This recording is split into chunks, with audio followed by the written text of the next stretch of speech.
Hello, assalamu alaikum everyone. How are you? I am Volkan. Welcome to my Borsele Facebook page and YouTube channel. Today I have right now Busatin and I am going to my home. So my order is finished. This is the last order. দিয়েছিলাম অর্ডারটা শেষ হয়ে গেল। এখন আমার কাছে কোনো order নাই, আর বিশেষ করে ডিউটি শেষ, অর্ডার কোথায় থেকে থাকবে।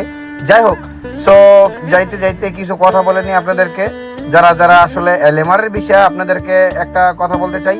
সো যদি আপনি এলএমআর এর বিষয় থেকে কোনো চেঞ্জ করে অন্য কোনো সাপ্লাইতে ভিসা লাগান বা কোনো কোম্পানিতে যান, তাহলে কিন্তু আপনি দ্বিতীয়বার এলএমআর এর ভিসা লাগাইতে পারবেন না, কারণ ওই চান্সটা বন্ধ করে দিয়েছে এলএমআর থেকে যারা এক্সচেঞ্জ হয়ে যাবে তারা দ্বিতীয়বার আবার এলএমআর এর ভিসা লাগাইতে পারবেন না।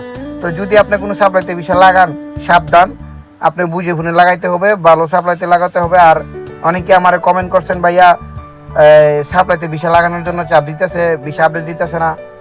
তো ভাই, এটা হলো আপনার ব্যক্তিগত ব্যাপার, এই বিষয় নিয়ে আমি কিছু বলতে চাই না। কারণ দেখা গেল এই বিষয় নিয়ে কথা বলতে গেলে পরবর্তী ওই বলবে যে তুই কেন এইসব কথা বলতে গেছস, তুই কেন এইসব ধরনের কথা বলস, তো আমার পরে সমস্যা করবে। তাই আমি তালাবাতের বিষয় নিয়ে কিছু বলতে চাই না। আপনার জ্ঞান বুদ্ধি আছে, আপনার মাথার মধ্যে বুদ্ধি আছে, আপনি জানেন, আপনি বুঝতে পারবেন, আপনার আল্লাহ বুদ্ধি দিচ্ছে যে আপনি কোথাও বিষয় লাগাইলে আপনি বিষয় এক্সচেঞ্জ করার পরে আপনি কীভাবে কাজ করবেন, কি জানেন, সব কিছু আপনি জানেন। তা আপনারা নতুন করে বলতে হবে না, আপনি বুঝতে পারছেন যে আমি কি বুঝাইতে চাইছি। তো যাই হোক, ভিডিওটা এই জন্য করা, যারা অনেকেই আমাকে কমেন্ট করছেন আর অনেকে আমাকে মেসেজ করছেন যে ভাই এই বিষয় নিয়ে কিছু ভিডিও বানান। আসলে এই বিষয় নিয়ে আমি ভিডিও বানাতে চাইনি, আপনারা অনেক জবরদস্তি করতেছেন, তাই আমি কিছু কথা বললাম। আপনি ভিসা লাগালে আপনি বুঝে বুঝে লাগাবেন, কারণ কি ভিসা লাগানোর পরে আপনার সার করতে হবে। আপনি তো এখন কিছু বলতে পারতেছেন, আপনারা ভিসা লাগানোর পরে আপনি আসলে কিছু বলতে পারবেন না। এখন তো কিছু বলতে পারতেছেন, ভিসা লাগানোর পরে আর কিছু বলতে পারবেন না। তো যদি আপনার ভালো লাগে তাহলে আপনি ভিসা লাগান, আর যদি আপনি বলেন যে না আমার ভালো লাগে না, আপনি ভিসা লাগাতে পারেন না। আর ভিসা লাগাইলে আপনি কিন্তু আপনার যখন ইচ্ছে তখন বাড়িতে যেতে পারবেন না, আপনার 2 বছর পরে আপনার বাড়িতে যেতে হবে। ইমার্জেন্সি থাকলেও আপনি যেতে পারবেন না।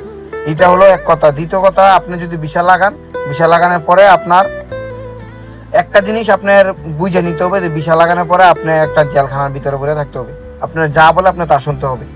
এখন আপনি ভিসা আপডেট দেন, আপনি অন্য কাজ করতে পারবেন, ভিসা লাগানোর পরে আপনি কোনো কাজ করতে পারবেন না এই কোম্পানি বাদে। তো বাইসে সাপ্লাই থেকে তালাবাদ থেকে কন্ট্যাক্ট শেষ হয়ে গেল, তখন আপনারা কী করবে? তখন আপনার ডেফিনেটলি চেঞ্জ যেতে হইবে। আপনারা সাপ্লাই থেকে টাইম দিবে যে এতদিনের ভিতরে আপনি চেঞ্জে যান, না গেলে আপনি দেশে যেতে হবে। তো আপনি বুঝতে পারছেন যে আসলে ভিসা লাগাইলে আপনি কি সুবিধা পাইবেন, কি অসুবিধা পাইবেন, তাহলে আপনারটা আপনি বুঝে ভিসা লাগাবেন। সো ভিডিওটা আর বেশি বড় করতে চাই না। Thank you so much for watching my video and ভালো লাগলে শেয়ার দিয়ে সবাইকে দেখার সুযোগ করে দিবেন। আরেকটা কথা বলে নেই, যারা আমার চ্যানেলে সাবস্ক্রাইব করেন নাই, আমার চ্যানেলটা সাবস্ক্রাইব করে দিবেন। যারা ফেসবুক পেজে দেখতেছেন, ফলো না দিলে ফলো দিয়ে রাখবেন নতুন ভিডিও পেতে। সো ভালো থাকবেন, সুস্থ থাকবেন। আসসালামু আলাইকুম।